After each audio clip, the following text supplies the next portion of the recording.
Amazing morning, Team MVP Eagles. So our topic for today is all about how does God builds us? Paano ba tayo binibuild ng Diyos? So like what I've said earlier, I was contemplating of what to discuss. Pero ito yung binigay sa akin ni Lord na wisdom to discuss with you guys. Kasi iba-iba tayo ng season sa life. Yung iba sa inyo nagsi-start sa negosyo, yung iba sa inyo nasa kalagitnaan, yung iba sa inyo inugat, kagaya ko. 'Di ba, iba sa inyo, 'di ba, iba-ibang season, eh. Pero ang tanong kasi, paano ba tayo bini-build ng Diyos in whatever season that we are right now? And napakagandang topic na 'to kasi this topic actually, I've heard it from Press AM. I've learned it from Press AM, isa sa mga trainings niya na napakinggan ko. And masasabi ko na totoo talaga 'to, yung proseso na 'to. Okay? Ngayon, yan, start muna tayo sa sarili ko. Kilala niyo naman ako, I'm Erica Sereda, nurse by profession, but God changed my life in just a matter of how many years na sa I Am Worldwide. I'm one of the pioneers, and ito na yung nangyari. 'Di ba? So, after 5 years of doing the business, 3 cars, 2 properties, and after that, traveling the world na. Yung nangyari kay Mentor Ikay, no? And I'm just so grateful to the Lord na I started with nothing, just like all of you. I started with zero skills, zero knowledge, zero money, zero everything. Ang meron lang ako, yung mataas na pangarap na someday, makukuha ko rin lahat ng mga pinapangarap ko. Someday, ma-enjoy ko din yung life na binigay sa akin ni Lord. Yun lang yung pinangahawakan ko. Kahit yung mga times na nagsisimula ako. As in. Okay, so wag mong pakawalan yon yung pangarap na yun, yung feeling of gusto mong manalo in life. Okay? So let's start with the first D. 7 Ds kasi ito eh, mga men. So, kapit lang kayo guys ha. Can everybody comment dream? Yan, para hindi kayo makatulog sa magandang boses ni Mentor Ika eh. Yan, participate tayo. Dream. Ano ba yung dream? God gives us visions and dreams. Okay? Lahat ng vision, lahat ng pangarap, galing yan kay Lord. And there's a big difference between animals and humans. Alam mo yung difference? Okay. Question. Aso na lang O, yeah, unggoy. Sige. Unggoy at saka tao. Ang unggoy po natutulog at saka yung tao natutulog. Yes or no? Natutulog, tama. Oh. Ang animals at saka ang tao, parehas kumakain? Yes, tama. Oh, parehas din nagpupupo. Nagwiwiwi? Yes, tama. Parehas natutulog, parehas kumakain, parehas nagpupupo. Pero, merong isang bagay na hindi kayang gawin ng mga animals na meron lang ang human na ability gawin yon. And what is that? That is to dream. Mangarap. Nakakita ka na ba ng aso na nangangarap na, "Someday, magiging doktor din ako." Meron bang gano'n? Nakakita ka na ng gano'n? O kaya unggoy, "Someday, makakapagbunot din ako ng ipin." Walang gano'n, eh, kasi nga, eh, hanggang do'n lang sila. They can eat, sleep, drink, 'di ba? Defecate, but at the end of the day, they can never dream, just like humans. So, ang tao pala, kapagka hindi niya nangangarap, anong tawag sa kanya? Isa siyang grabe, may narinig ako, animal? Hindi, hindi siya animal. So, kailangan lang niya ma-activate mangarap. Ika nga, 'di ba? Ang pinakamahirap na tao sa buong mundo, hindi yung walang pera, kundi yung walang pangarap. Kasi libre lang mangarap, hindi pa natin nagawa. So the goal is to activate ourselves to dream once again, okay? So write down your dreams. Ano ba yung mga pinapangarap natin? Ink is better than things. You have to write it down. Kanina nga ang ganda eh, kasi kung nakakinig kayo ng training ko sa ESBI, na-create kasi ako ng bagong PowerPoint. So, kanina madaling araw, nag-edit ako. Tapos naghahanap ako ng outdated na kasi yung 'di ba may tanong dun, "What are your big dreams?" So, outdated na yung mga nakalagay dun sa PowerPoint kasi I created that PowerPoint 2017, 2016, nagsa-start pa lang yung I Am Worldwide. So, actually lahat na nalalagay ko dun halos nagkatotoo na. So, sabi ko, I need to update it para magkaroon na ng bagong update dun sa mga dreams na ma-achieve natin. Kasi one way or another, you will outgrow your dreams. Lalo na kung na-achieve mo na unti-unti, 'di ba? So, tataas yung level niya, tataas yung standards. So, ang ganda, gahanap ako ng house and lot. Sabi ko, saan mo makakita ng ng magagandang pictures ng house and lot? So, I found out, familiar kayo sa Pinterest, if gagawa kayo ng dream board, ang ganda kasi ng mga pictures doon HD. Kasi, for example, mag-search ka sa Google, house and lot, mga yung binibenta. Yung mga, of course, yun naman yung lalabas doon, yung mga for sale. Pero gusto ko kasi yung um, mga concept ng bahay na magaganda talaga, yung luxury home. So, makikita mo yun dun sa Pinterest. Marami. Check out nyo. So, kailangan pala, i-activate mo yung sarili mong mangarap ulit para hindi ka magaya sa mga animals na hindi na nangangarap. Okay ba yon mga mens? So, gawa ka ulit ng dream board. Tapos doon, nag-check ako ng mga supercar. Supercar na eh, kasi tapos na tayo doon sa era na magkakakotse ba ako, magkaka-sports car ba ako. Hindi eh. Normal yun eh, mangyayari yun eh. Ang tanong, anong supercar gusto mo? Kasi doon ka papunta. So, nag-check din ako ng mga supercars. Nakita ko doon Rolls Royce, nakita ko ng Bugatti, etc. Diba? Dapat kasi meron kang standard for your life, yung gusto mong ma-achieve. Tapos, aside from that, income, magkano yung gusto mong kitain, 'di ba? Magkano yung gusto mong savings. And at the same time, saang mga bansa mo gusto pang pumunta? So, nag-check din ako ng mga countries. Kung nakita nyo kanina, yon naglagay ako doon ng Iceland kasi isa yun sa mga bucket list ko talaga, yung dream destination ko, Iceland. Tapos, sa Turkey, yan, Cappadocia. Tapos, ano man nilagay ko doon? Switzerland, kasi there's more to see sa Switzerland eh. Nakapunta na ako doon pero sa bungad na ako sa St. Moritz lang. So there's more to explore. Ang dami-dami pang pupuntahan. Di ba? Sobrang dami pa. Ang dami pang space ng passport natin. Kaya dapat wag kang tumigil mangarap. Okay lang ba 'yun mga mens? And when you dream, ito yung suggestion ko when you dream, do not look at your current state. Or for example, do not base your dreams sa laman ng wallet mo, laman ng e-wallet mo, o laman ng bangko mo. Kasi that will limit you. Kapagka tinitingnan mo kasi, "Ay, ayoko mens mangarap ng malaki kasi baka ma-hurt ako." No, hindi gano'n mag-isip. Isipin mo siya ganito, para kang nag-o-order sa restaurant. For example, nag-order ka ng ravioli or nag-order ka ng risotto or nag-order ka ng pasta. Iniisip mo ba kung paano nila niluto yun, saan nila kinuha yung ingredients, etc. 'Di ba hindi mo naman pinoproblema yon? Agree? Tama ba mga mens? For example, nag-order ka sa waiter. Anong next na gagawin mo after mong umorder? Pupunta ka ba sa kusina? Ipa-check naman dyan, guys. Ano, kamusta na kayo dyan? Nagagawa niyo yung trabaho. Di ba hindi? Anong gagawin mo? You will sit sa table and then you wait for your order to come without worrying kung saan nila kukunin yung mga ingredients so sa in-order mong pagkain. Tama? Tama po ba mga mens? So that's how you should dream. You order as if you don't worry about how it will come to you because that is God's problem, not yours. Bahala na si Lord doon. Okay? Ang kailangan mo munang isipin, ano yung gusto mo? Kasi, sasabihin ni Lord, how can I give you what you want if you yourself, you don't know what you want? Paano ko ibigay sa'yo? Hindi mo pa nga alam yung gusto mo. Make up your mind muna. Tama? So, when you dream, dream big. Huwag mong isipin kung paano.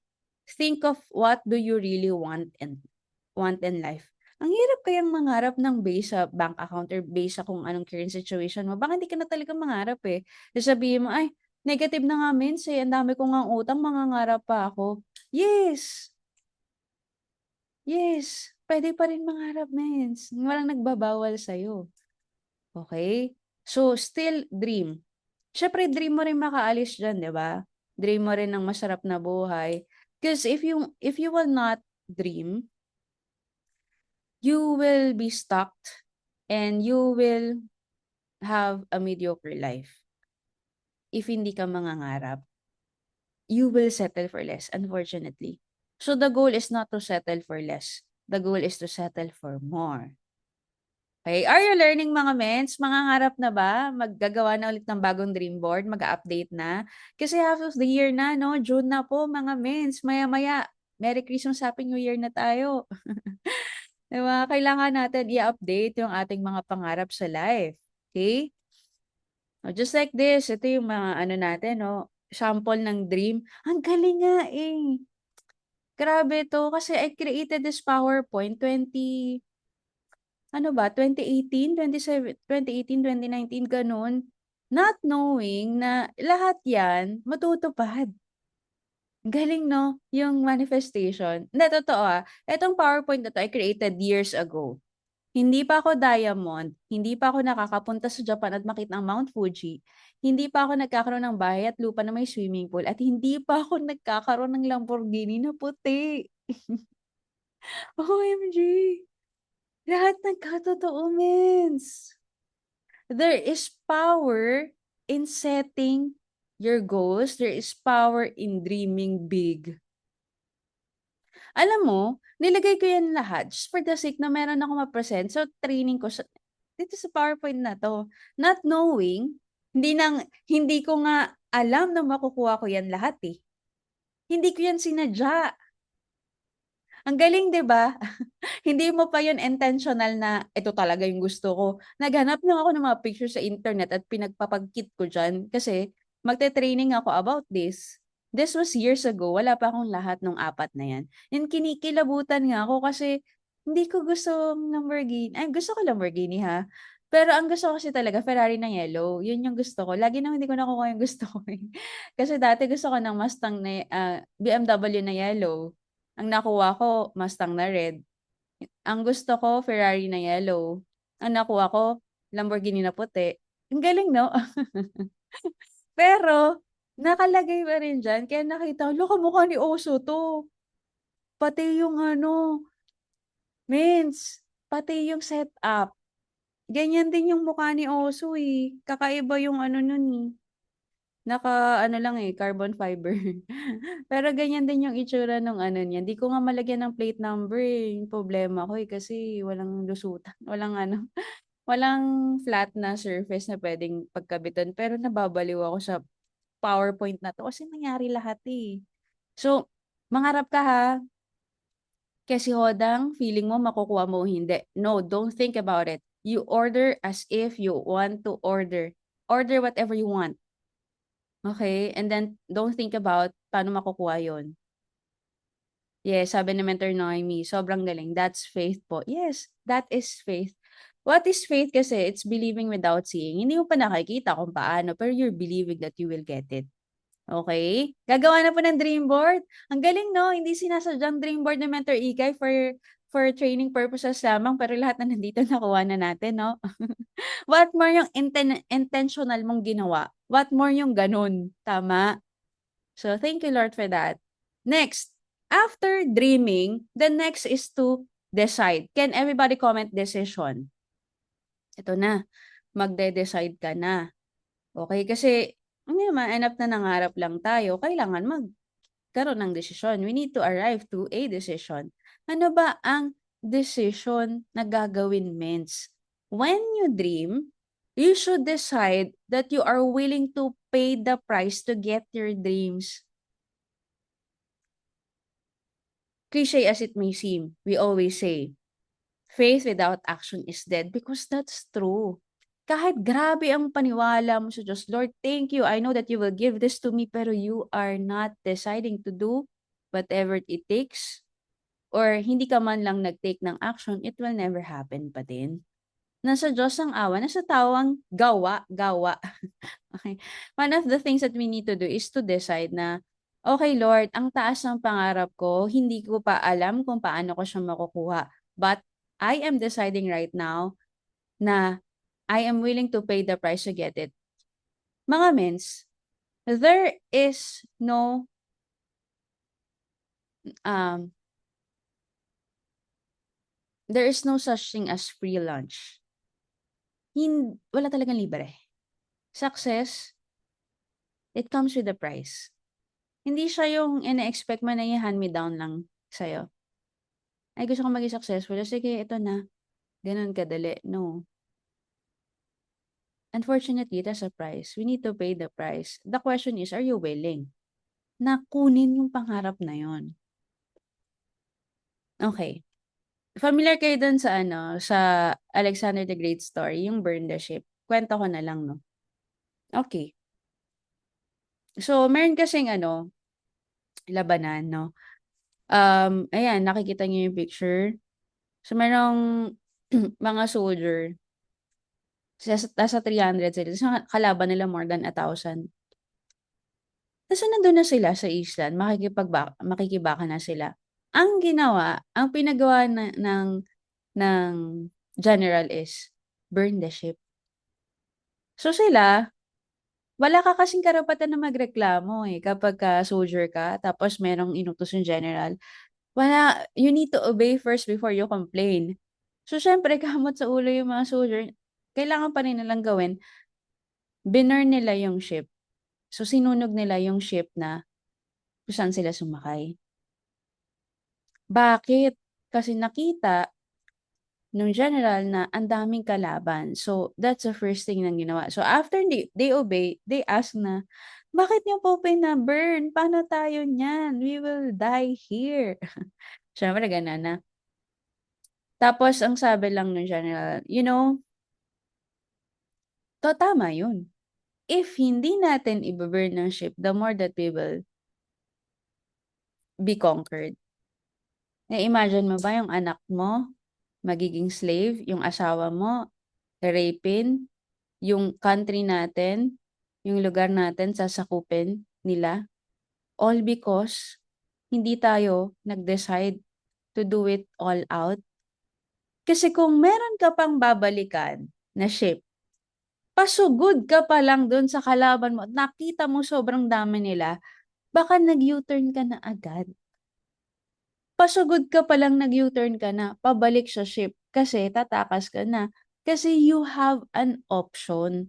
Meron ka kasing option na bumalik at hindi na lang lumaban. But, if wala ka ng ship na babalikan, na trap ka na doon, nandun ka na talaga, ano sa tingin mo ang gagawin mo? Pag sumugod ka sa kalaban, ano gagawin mo? 'Di ba ito todo mo? 'Di ba lalaban ka? Why?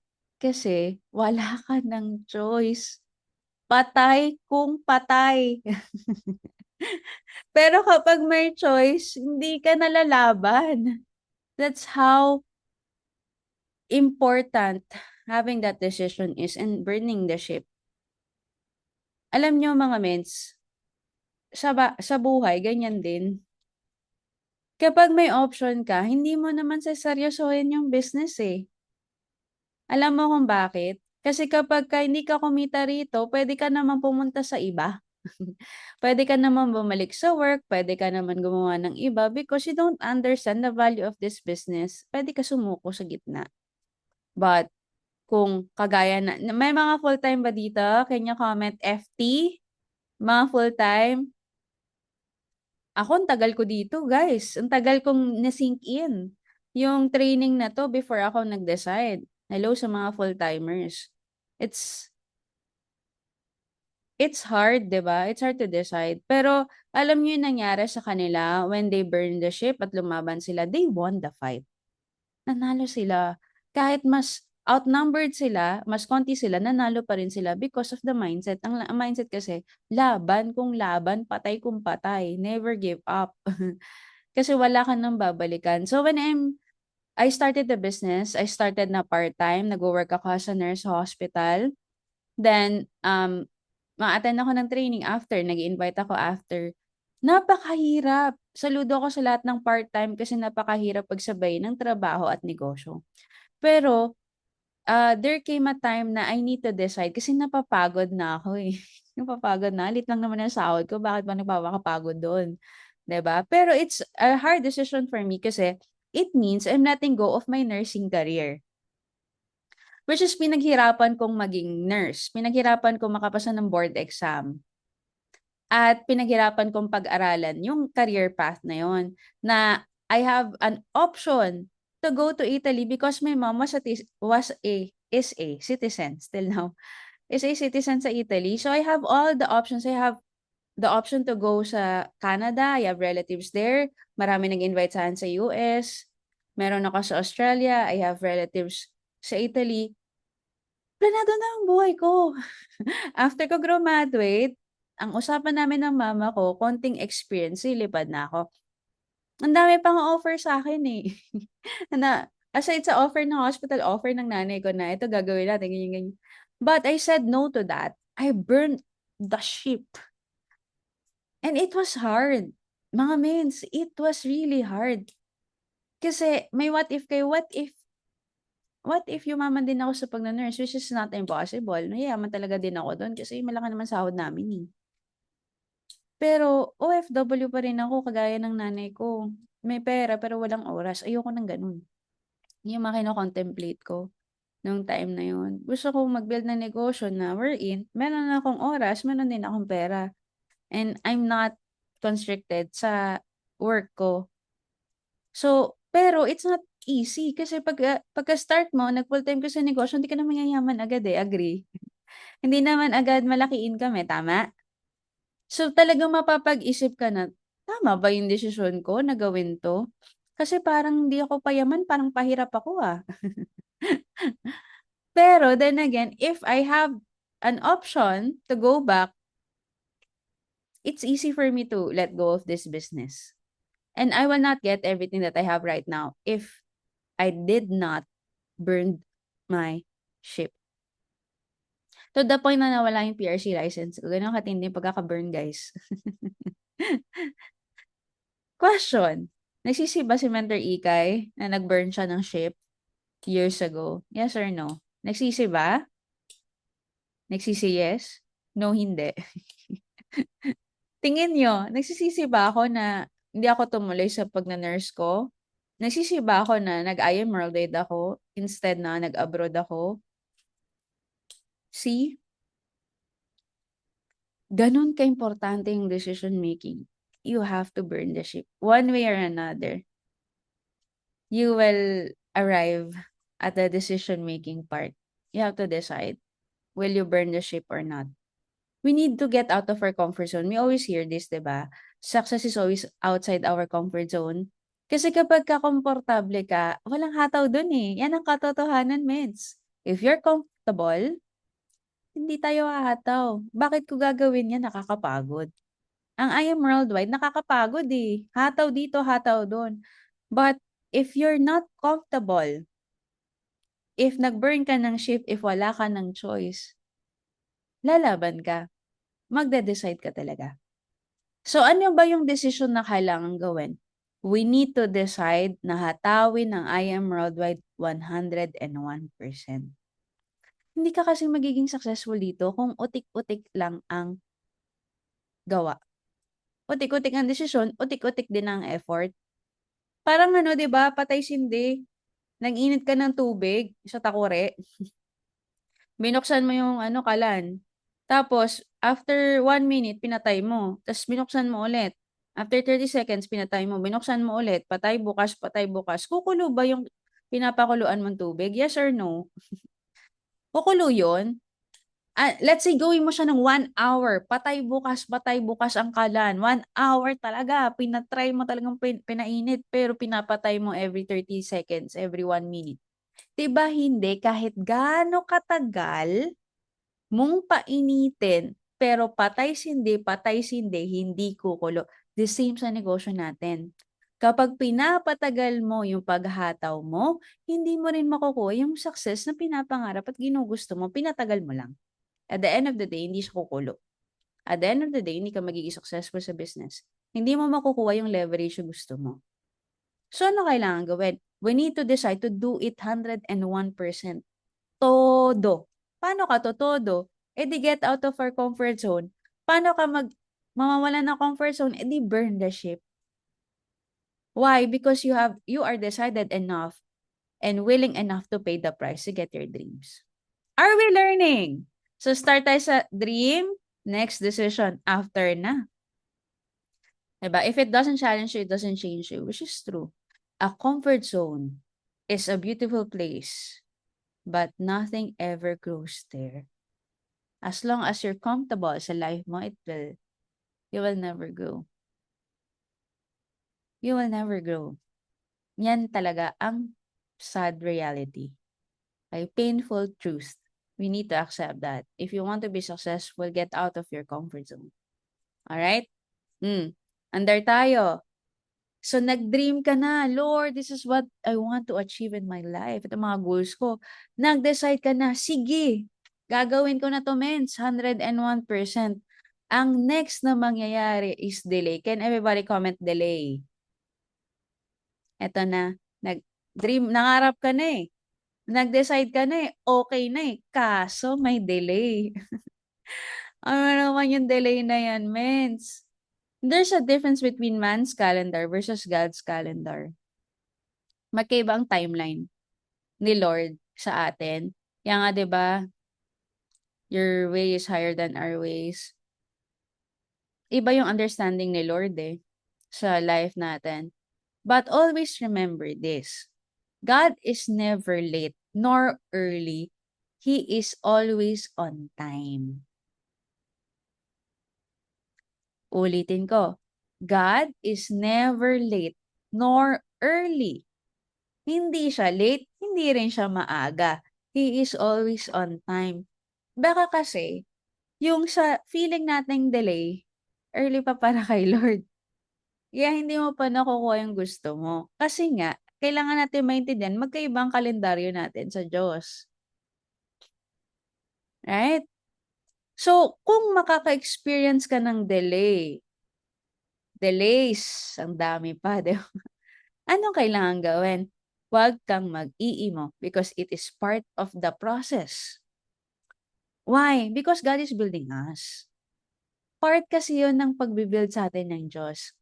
Bakit ganun, mens? Ba't kailangan pa i-build? Kasi, for example, right now, at this very moment, bigyan ka ng 100 downlines. As in, 50 sa left, 50 sa right, kaya mo na i-handle? Ngayon na, as in ngayon na, now na. Kaya mo na agad? Lahat yun may mga pangangailangan, lahat yun may patok, lahat yun may orders, lahat yun may pay-in sa paprocess, lahat ng ganito, ganyan-ganyan. Kaya mo na agad-agad? 'Di ba?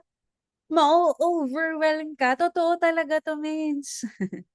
Kaya tayo nire-ready ni Lord because ayaw niya masayang yung blessing na ibibigay sa atin. Kaya tayo dadaan sa proseso.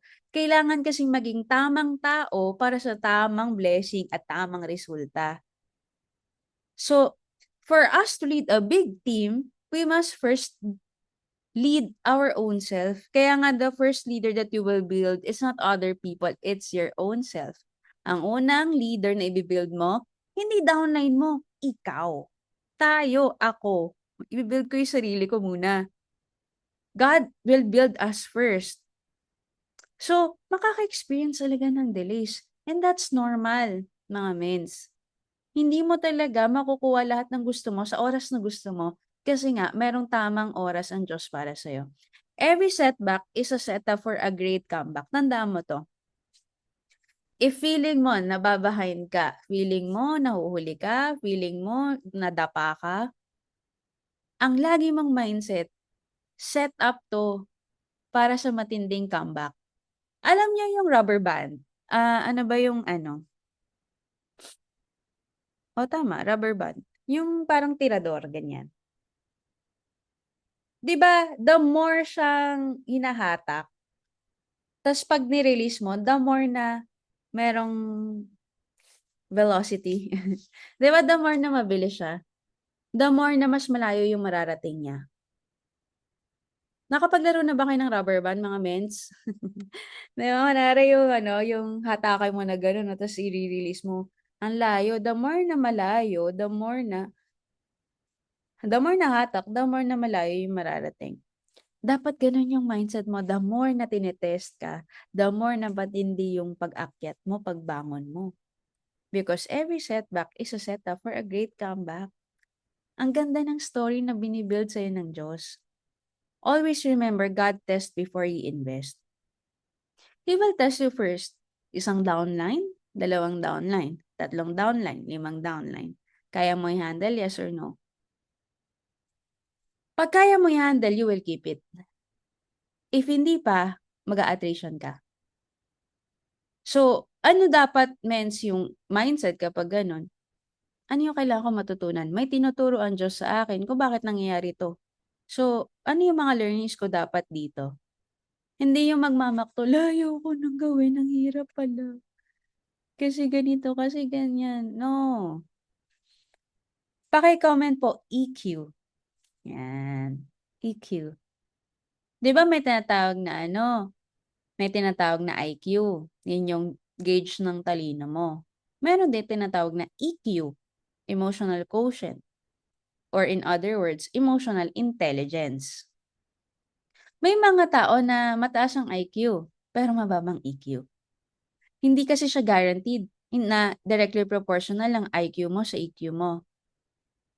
Okay? So, there are people na magaling, fast learner, ang bilis, daming pay-ins, ang galing mag-present, ang closer talaga, malupit. Pero mababa ang EQ, nung na-test, nawala. Kasi hindi niya kayang i-handle yung emotions niya, hindi niya kayang i-handle yung sarili niya. And para sa akin, aside sa kailangan may IQ ka din sa I am always sa network marketing, napaka-importante ng emotional quotient or ng EQ. I just realized, if stable ang EQ mo, malayo mararating mo. Pero pag hindi, good luck.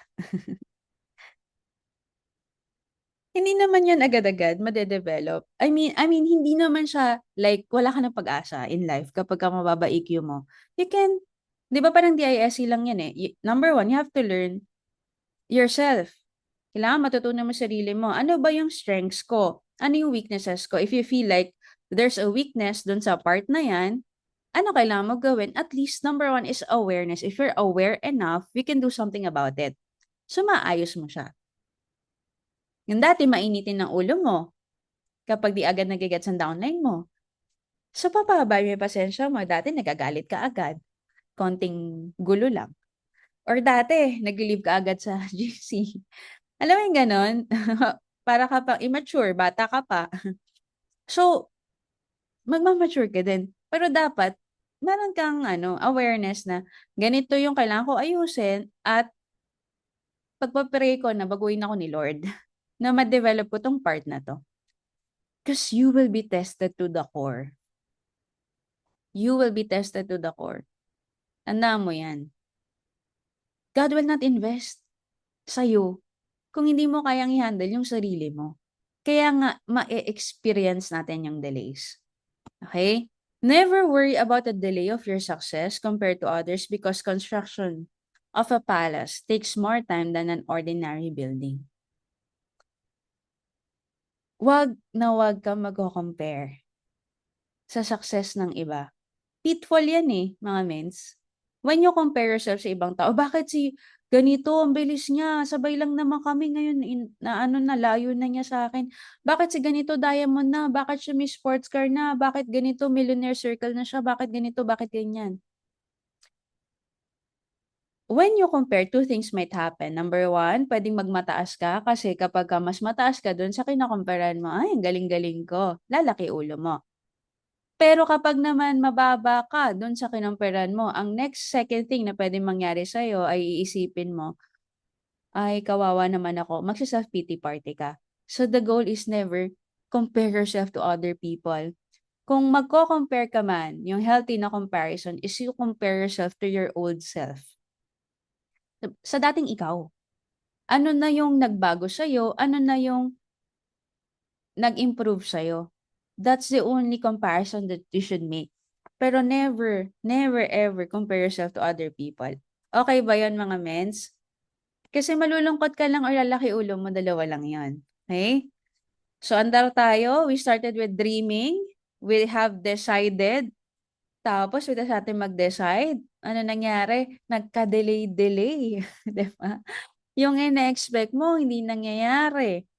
So kapag hindi nangyayari yun, nagkakaroon ngayon ng disappointment. Can everybody comment disappointment or disappointments? Siyempre, hindi mo nakuha yung gusto mo sa oras na gusto mo. Kasi hindi mo pa na-gets na iba yung man's calendar versus God's calendar. So, ano mangyayari? Disappointed ka talaga. Negative na yung feeling mo. 'Di ba? Aside sa emo na, negative pa. Kaya to kinukwento, Mens, kasi ito talaga yung proseso ng pagdadaanan. But, ang nakalagay nga dito, 'di ba? Do not be disappointed. Because happiness starts with a grateful heart. Okay. Ang ganda nito, Mens. Kailangan mo to maintindihan. Kasi pagdadaanan mo talaga 'to, eh. This is very true. Okay? Now, if you are experiencing delays and you feel disappointed in life, how can we battle disappointment? How can we battle through storm? Ang ganda nga ng pinost ko kanina, eh, 'di ba, kung nakita niyo sa ano ko, sa Facebook ko. Dito siya masisimula. Ganito ako mag-isip. Number one, always be grateful for the things that you have. Always be grateful for the things that you have. Okay. For example, nag-start ka sa IM Worldwide, naka-experience ka ng konting success. For example, nag-suffer ka, naka-hit ka ng goal, nag-6 digits ka, or nag-car achiever ka, whatever it is, naka-feel ka ng konting success. But then, sa journey mo, nagkaroon ng mga konting delay, so disappoint ka and all that. You know how to battle that negative feeling? Ganito lang, kasimple. Ano ka ba before ka ma-invite? Sino ka ba before ka ma-invite? Ano bang meron ka before ka ma-invite? Ako kasi ang sagot ko, wala. Wala akong kahit ano. 'Di ba nakita niyo naman yung itsura ko nung na-invite ako, eh, nung nag-start ako sa business, eh. 'Di ba gusgusin pa nga kami nila Mentor Joyce. Walang-wala. Ano lang sabi ko, meron ako vision, pangarap, pero wala ako. So if you would always go back to where you started at medyo may konti kang naka-experience ka ng paghihirap or struggles in life. If you look back, dati ka naman wala, eh. So, ibig sabihin, find whatever is good sa life mo and be grateful for that. That's the first step. Meron bang konting diskaril sa ibang parts ng life mo? Pero I do believe there are still things to be thankful for sa ibang parts or section ng life mo. Agree? Are you getting my point, mga mentors? Because you need to have a grateful heart. You will never win in this life if you are not grateful for the little things. God will never give you big things, bigger things, if you are not grateful for the small things. Because whatever you focus on expansion, I always say this, di ba? Kasi totoo talaga to. Mag-focus ka sa mga bagay na wala ka, kasi hirap kasi mens ganito eh, ang liit kasi ng ganito eh, ang sales kasi ganito eh. If you focus on the things na nirereklamo mo or wala ka, the more that it will magnify, the more that it will expand. So, ano mangyayari? Mas dadami yung mga bagay na ikakareklamo mo. But if you are focused sa mga bagay na nagpapasalamat ka, thank you Lord for this. Thank you Lord, may weekly check ako. Thank you Lord, may orders yung team. Thank you Lord, mayroon pa akong 2-3 downline na nandyan pa rin and nagsistay pa rin. If you are grateful for that, yung mga bagay na maliliit, lalaki yun. Tama, sabi ni Mentor Steph na antidote sa lahat ng challenges, pagiging grateful. Lesson po namin yan yesterday sa Sunday service. Pag nasa moment po tayo ng storm sa buhay, ang first na gagawin is we need to realize who God is, recognize what God is doing, and required to wait on God. God will really take good care of us. Agree! Thank you, Mentor Noemi, for sharing. Diba mga mens? Find whatever is good in your life and be grateful for that. Meron man section sa life mo na hindi gano'ng okay, it's fine. But don't worry because God will take care of that. Okay? So, for example, tsumeke ka. Sanay ka tsumeke 100,000 per month, per week o per month, whatever it is. And then suddenly na-experience mo kumita ng from 6 digits, sige 5 digits na lang. Tapos hindi ka sanay doon. Anong nasa isip mo? Hala, worry, number one. Hala, ano, bakit ganito nangyayari? Pangalawa, hahanap na ng ibe-blame. Eh, kasi ganito eh. Kasi yung I am worldwide, ganito kasi. Yung upline ko kasi, walang spillovers. Yung downline ko kasi ang bagal. Yung crossline ko kasi nag-underpricing. Nakakapagod maging ganun, mens. The more that you put the blame to other people, dami mong tinuro sa ibang tao. Remember, apat nakaturo sa'yo. When you point to other people, apat na daliri mo nakaturo sa'yo. So, instead of looking for people to blame, because always remember this, unsuccessful people blames, put the blame to other people. Nagbe-blame, naghanap ng ng pagtuturuan ng blame. While successful people takes 100% responsibility for their own result. Now, if feeling mo nadi-disappoint ka sa current situation mo, first thing, find whatever is good in your life and be grateful for that. Number two, Lord, what are you teaching me in this situation? Instead of putting the blame to other people, why not introspect? Try mong i-check yung sarili mo. Ano yung mga hindi ko nagawa? Ano yung mga kulang kong nagawa? Ano yung nagawa kong mali? So when you try to check yourself, gagaan yung pakiramdam mo. Bakit? Kasi you no longer have to blame other people. You take 100% responsibility kung ano nangyayari sa'yo. And then you try to see the silver lining and the lesson kasi there is always a lesson in every situation. Tandaan niyo na, what does this failure teach me? Ano ba yung mga hindi ko nagagawa? Ano ba kailangan kong gawin? Ano yung mali ko nagawa? Etc. Kasi kapag ganun ka mag-isip, hindi ka na mag-iimo. Bakit? Kasi gagana yung utak mo, mag-iisip ka eh. So instead of taking in negativities, pinagana mo na lang yung brain mo to think of the solution. Ang human nature kasi is to focus on the problem. Pero the goal is to battle that and then focus on the solution to the problem. Hindi ka problem maker, you are solution provider sa sarili mo. Are we learning? Natututo po ba? So, nag-dream ka na. Nag-decide ka, tapos delay ka na, disappoint ka na. Ano nang next? Ang matindi. Yan, we must accept finite disappointment but never lose infinite hope. Okay? Give thanks in all circumstances for this is God's will for you in Christ Jesus. 1 Thessalonians 5 verse 18, which is true. Nakalagay ba dito, mens, na give thanks in the happy times only? Meron ba nakalagay ganun? Di ba, magpasalamat ka lang kapag ka okay yung life? Nakalagay ba yun dyan sa Bible? Di ba hindi? Anong nakalagay? Give thanks in all. Can everybody comment all? Sa lahat ng circumstances. Maybe nasa taas ka, praise the Lord. Nasa baba ka, still praise the Lord. It's easy to praise God when you are at your highest, but it's challenging to praise the Lord if you are in your most down moment. But you have to. You have to learn. Kapag ka meron kang pinagdadaanan, ako personally, hindi nga si Mentorfish yung na ako kinokontak eh. Alam mo ko sino? Si Lord. Number 1 yun. Number 2 lang si Mentorfish. Minsan nga hindi. Hindi na niya alam. Hindi ko na siya ginugulo. Andiyan naman si Lord. Diretso na ako sa grand upline ko. 'Di ba?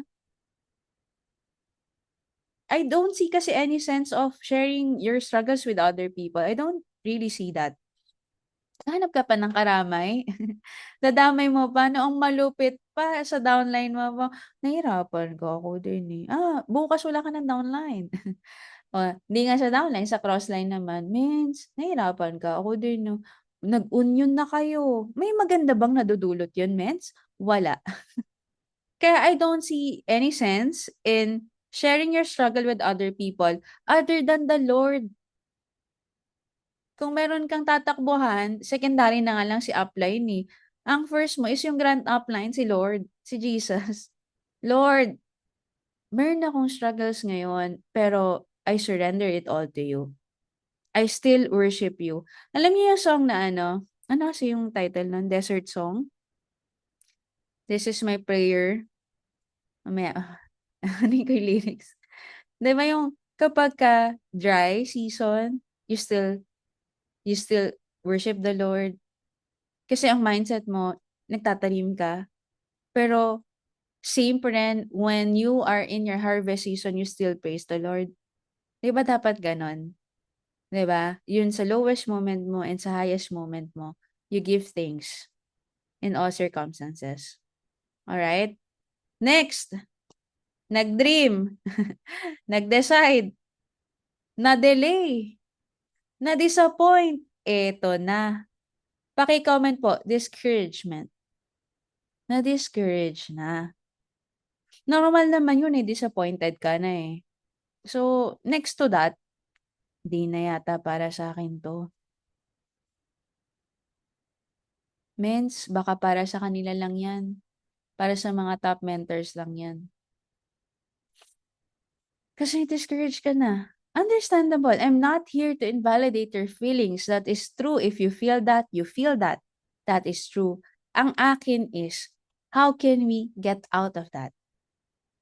Paano tayo makakalis dyan? Kasi we are finding solution. We're not finding only validation, right? So, if you are in this point of your life na discouraged ka na, change the way you think. Kaya nga I always say, network marketing is the battle of the mind. Ang mga yumayaman dito, nagiging successful dito, they win over themselves, they win over their mind because the real battle is not outside your head, it's in between your ears, which is your mind. Nandito talaga ang totoong laban. Wala sa downline na negative, sa invite na negative, downline na pasaway, wala sa crossline na makulit, wala sa upline na hindi mo makita. Wala siya sa gano'n, eh. Hindi siya sa kumpanya, even nasa sa'yo siya. So, we need to change the way we think. Understand that you have your own time and do not give up because the best is yet to come. Para mapagpag mo yung discouragement, I suggest that you connect to the right people. You know, ang pinakamaling gagawin mo is to listen to dream stealers. In this moment of your life, nandito ka na, discourage ka na. After ma-discourage ka na, parang ayaw mo na. The worst thing that you can do is to listen to dream stealers. To listen to people na hindi naman nakuha yung pinapangarap mong buhay. Nakakalungkot isipin, pero ganyan kasi talaga ang mga Pilipinos. How I wish hindi. May tinatawag talagang crab mentality eh. 'Di ba? Kaya nga may tatlong crabs. Yung isa German crab, may takip. Yung pangalawa, American crab, may takip. Yung pangatlo, Filipino crab, walang takip. Tinanong, bakit walang takip yan? Baka makatakas yung mga crab. Sabi nung nagtitinda, huwag kang mag-alala, Filipino crab yan. Kapag may umaangat dyan, hahatakin yan pababa. Hindi yan makakaalis.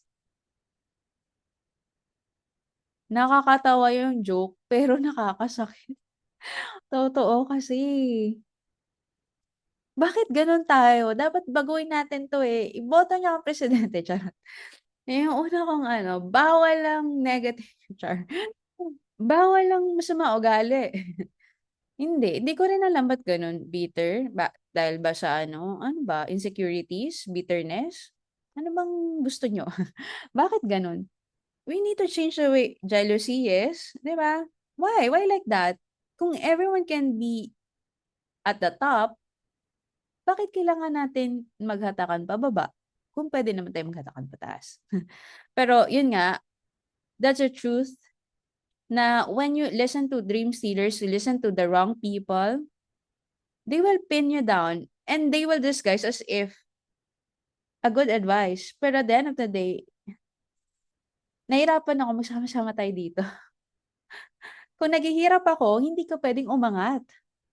Kung hanggang dito lang ako, dapat hanggang dito ka lang din. Pantay-pantay lang tayong pagkaka-Pilipino. We are united in poverty. Ganun ba, mens? Kaya, the best thing to do is to expose yourself to the right people. Talk to the right mentors. Talk to the right people. Expose yourself sa mga taong positive. Kasi may law of vibration. Kung sino yung nakakasama mo, nagiging ganun ka. So, piliin mo yung environment mo because it will shape your life. Are we learning? Now, after ma-discourage, don't be discouraged if the people around you don't see what you see in your dream. Most great people were doubted in the beginning of their journey to greatness. Tama, di ba? Di ba yung Wright brothers, sabi nila, merong lilipad na bakal. Sabi nung even magulang nila, nababaliw ng mga anak ko. Loko-loko tong mga to kung anong-anong pinagsasabi. Pero little did we know, right now, may lumilipad na bakal in the form of airplanes. It started with their vision na makakalipad ng tao. Makakalipad through airplane, pero no one believed them at first. Pero right now, ang dami aeroplano sa mundo.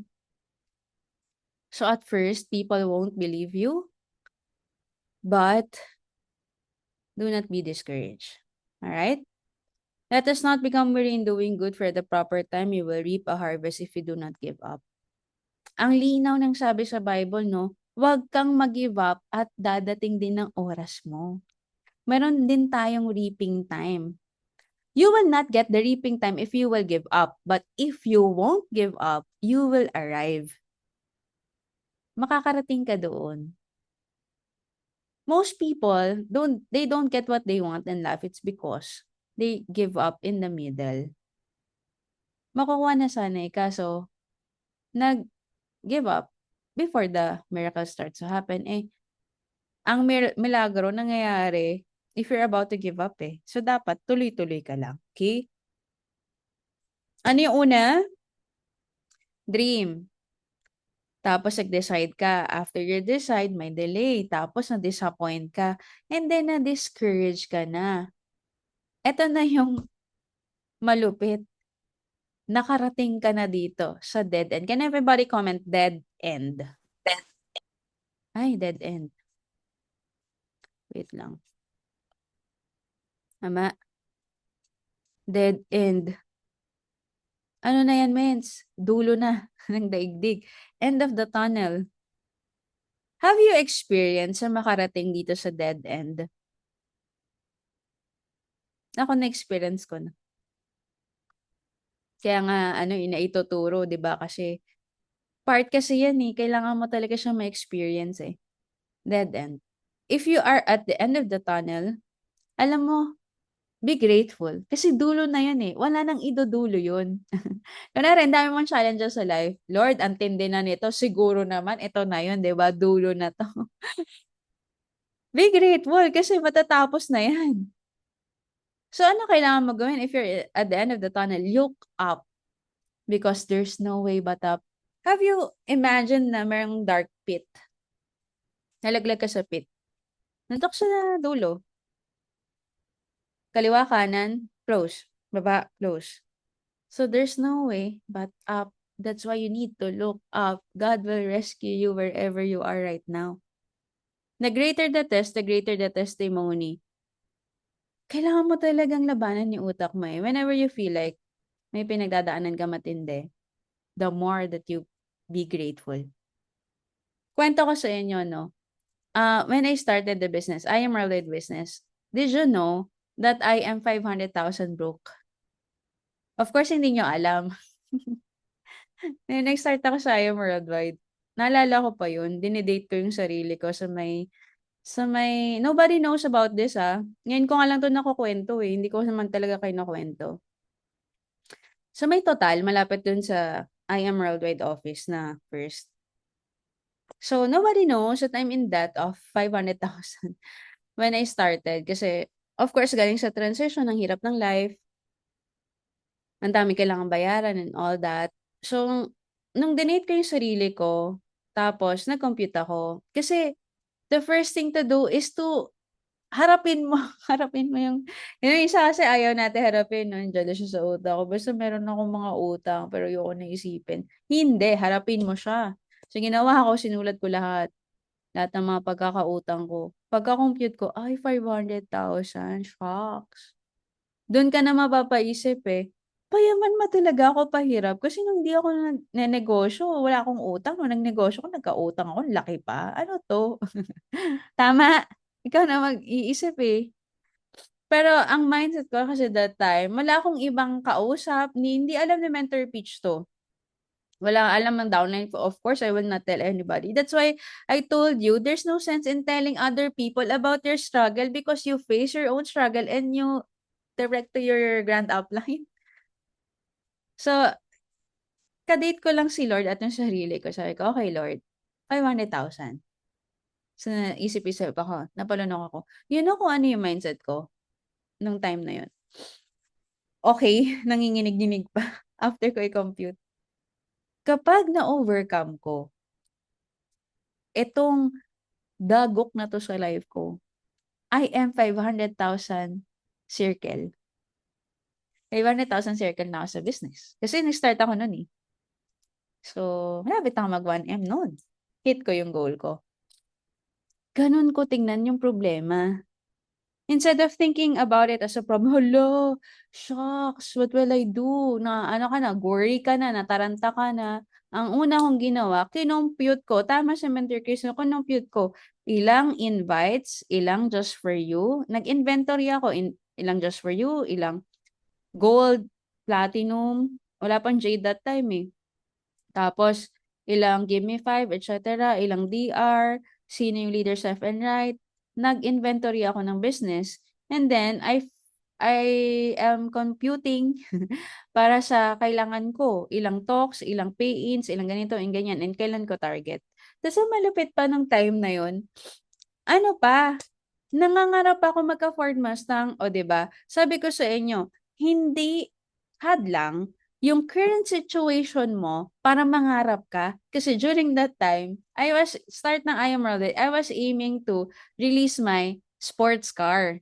Kasi may car achievers na tayo, eh. So, gusto ko magka-sports car. Just imagine this, 500,000 in debt, gusto pa mag-sports car na Mustang, eh, 500,000 yung down nun. So, 1,000,000 kailangan ko. Kung ako yung tipo ng tao na hindi nangangarap dahil feeling ko baon na baon naman ako sa utang, ba't pa ako mangangarap? Hanggang dun lang ako. Pero hindi, kasi naniniwala ako God will rescue me from this dark pit of my life. Faith kasi yun, tama. So what I did, nag-compute ako and then after that, okay Lord, na-compute na natin, I offer it to you, ikaw na ang bahala. And little did I know, mga mens, naalala ko yung MVP event, first MVP event sa sa circles, kung saan tayo nag-event ng Eagles, do'n ko na-reach yung 500,000 circle ko. So, ibig sabihin, I am debt-free. Pangalawa, sa Hope event na I Am Worldwide, ika-7 months ko sa I Am Worldwide, nailabas ko yung Ford Mustang. Sabi ko, wow. Kapag pala, pinairal mo yung faith over fear, yung faith over worry, you give God a space to do wonders in your life. Kasi kapagka nag-worry ka, bina-block mo yung action ni Lord sa buhay mo, eh. Kasi nag-worry ka, 'di ba? "Ay, hala ganito, ganyan, ganyan. Ayoko na mangarap. Ayoko na, ganito na lang ako." But if you take that worry off of your head and decide na, "No, I will never live in fear anymore. I will have faith over my fears." And then that's the time that God can do wonders. God can have an intervention in your life. You know the Red Sea story? Alam niyo yung Red Sea, 'di ba, yung kay Moses? After nila umalis dun sa Egypt, lakad sila. Pagdating nila dun sa sa dagat, sa Red Sea, hala, paano tayo? Eh, nandiyan na yung chariots, nandiyan na yung mga Egyptians, yung mga soldiers, hahantingin na sila. Paano sila maglalakad? Eh, dagat yun. 'Di ba kung tutuusin, nakarating sila sa dead end? Literal dead end, location-wise dead end kasi it's a Red Sea. Red Sea na yon, hindi na siya makakadaan. Pero anong ginawa ng Diyos? Sabi niya kay Moses, itukod mo yung staff. Anong ginawa ni Moses? Yes, Lord. Sinunod niya. Nag-yes mentor lang siya. Pagka ganun niya, ano nangyari? Nagkaroon ng milagro, mens. Nahati yung dagat. Tapos, nakalakad sila. And then, pagdating ng mga Egyptian, they were saved. Kaya kung feeling mo na sa dead end ka na, be excited kasi it's time for God's intervention in your life. And you will just wait and see how God will move. Dapat all the more you don't worry kasi si Lord na bahala dun. Anything that you cannot handle, you leave it up to the Lord, right? And you see kung paano siya mag-work sa buhay natin. There's no resurrection without crucifixion.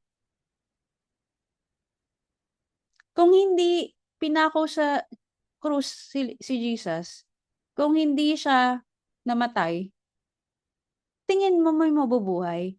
Siyempre walang mabubuhay kung walang namatay. Kailangan niyang pagdaanan lahat ng yun at kailangan niya mamatay para sa ikatlong araw siya ay mabuhay niyang mag-uli.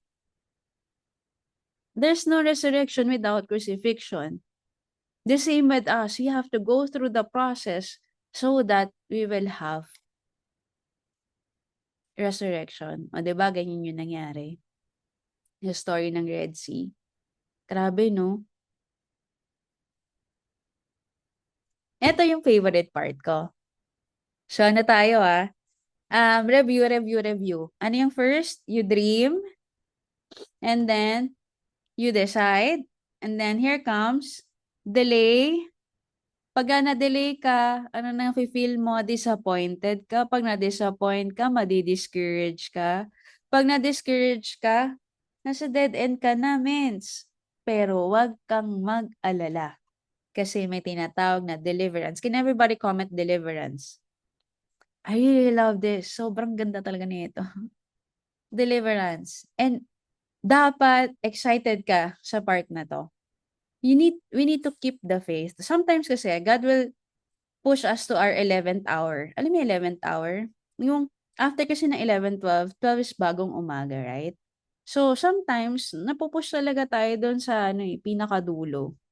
Pero kapag ka nasa 11th hour ka na, be excited kasi after that bagong umaga na. 12 na. 'Di ba? Matatapos din ng lahat. Everything will come to pass. Just like what happened to Joseph the Dreamer. Alam niyo nangyari sa kanya, 'di ba? Shortcut na lang natin. Binigyan siya ng vision ni Lord na, "Oh, magba-bow down sa'yo yung mga tao including your family." Pero, yun yung dream. It started with the dream eh, 'di ba? Pero hindi pinakita sa kanya kung paano siya makakarating dun. Hindi naman niya alam na magagalit sa kanya mga kapatid niya dahil sa sinabi niyang dream at huhubaran siya, ibebenta siya as slave. 'Di ba? Almost pinatay siya. Tapos napunta siya ang galing ng story ng ni Joseph the Dreamer, eh. 'Di ba nung binenta siya, naging interpreter siya ng hindi naman sinabi na makukulong din siya. Hindi sinabi ni Lord yung mga proseso, eh. Sinabi lang, "Everyone will bow down sa'yo as if you are the king." Pero hindi sinabi yung mga mangyayari sa'yo. 'Di ba? Pero kung sinabi agad yun, baka "Ayoko na, ang hirap pala niyan." Tama. Pero, ano nangyari? Ending up, kung ano yung vision na pinakita sa kanya ni Lord sa dream niya, lahat nangyari eh. Ibig sabihin, no matter what happens sa life natin, God will rescue you and God will deliver you. God can deliver. There is deliverance. That's why you have to be excited. Favorite ko nga ang quote eh, everything will come to pass. In Tagalog, matatapos din ang lahat. Everything will come to pass, matatapos din ang lahat, at magiging masaya ka din. Mag-e-enjoy ka rin sa buhay na pinapangarap mo. Matatapos din lahat ng struggles because God will never leave you nor forsake you. He will deliver you. The moment you're ready to quit is usually the moment right before the miracle happens. So don't give up. Mga means, sa negosyo natin, maraming beses ka itetest dito. Pero mind you, may testing din sa labas. Kahit ikaw mag-I am worldwide ha, it's the same. Iba lang ang pagka-magnify sa business na to because it will stir up your emotions. Kasi ano to eh, relationship business kasi to eh. May emotions kasi dito. Hindi naman to yung parang robot lang tayo, 'di ba? So everything that you will feel is valid. Okay? It is valid. Pero the goal is to level up your EQ so that you know how to handle yourself, your emotions. And when the time comes na na-overcome mo yon, God will give you the reward of having a big team. Kasi you now can handle yourself. So you can handle bigger obligations, bigger responsibilities. Kasi ang pagbibuild ng grupo sa network marketing sa IM Worldwide, it's not easy. Kung sarili mo di mo ma-handle, how can you handle other people? Imaginein mo, merong 10 ikaw. Eh, di ba ang sakit na ng ulo mo sa sarili mo? Nasa ka pa ng 10 ikaw, dapat nag-iisip ka, happy ba ako na magka-10 ako o parang natakot ako? That's why you need to develop yourself so that when the time comes, God will reward you with the right people, you can handle them, right?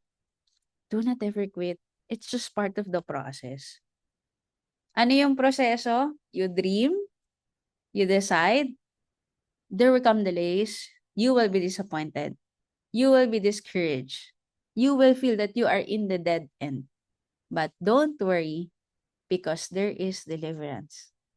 God will deliver you. Ang ganda ba mga mens? 7 days. Ganyan tayo i-build ni Lord. Now the question is, nasang part ka na ng proseso na to? Maybe some of you, nasa dream pa lang. Mens, start pa lang ako, dream pa lang ako. Iba sa inyo nakapag-decide na, full-time ka na. Iba sa inyo, you're experiencing delays. Maybe some of you, disappointed ka na talaga. Or, worse, iba sa inyo, in the verge of quitting, discouraged ka na. And you felt like it's the end. Ayaw mo nang tumuloy. Pero maybe, the reason why you are able to listen to this training right now, it's because God wants you to know that wag kang mag-alala. Wag kang mag-alala. It's not over until you win. Dahil si Lord ang bahala sa'yo. Not other people will rescue you. Not God will only use people to help you, to be with you. But at the end of the day, it's only the Lord who can rescue you. That's why you need to go and reconnect to the source. Right? O, di ba? Yung kaitsurahan.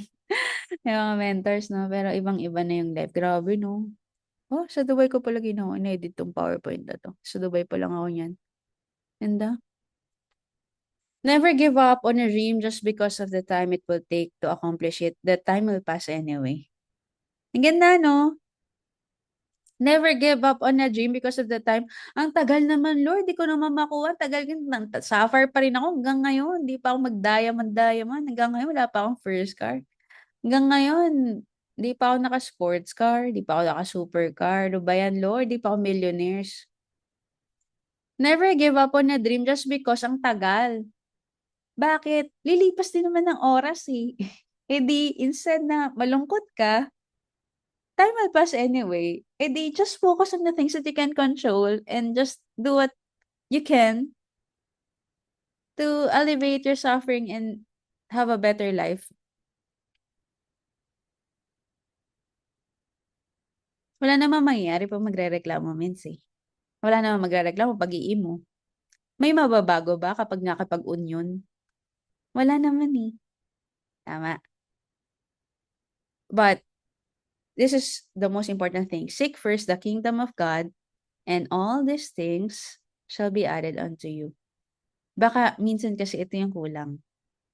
'Di ba? Kailangan natin bumalik sa Kanya. Matthew 6 verse 33. Gusto mo maayos yung buhay mo, you seek first. We seek first the kingdom of God. Then si Lord na bahala sa life natin. Lahat ng pinapangarap natin makukuha natin. You don't have to worry. You really have not to worry. And it's a skill. Kasi ang human nature is to worry. The easiest thing to do is to worry, right? That's the first thing to do kapag ka hindi okay, when things are not going the way you wanted. The first thing to do, autopilot ng utak natin mag-worry. So it's a skill not to worry. It's a skill to have faith and just believe that God is in control.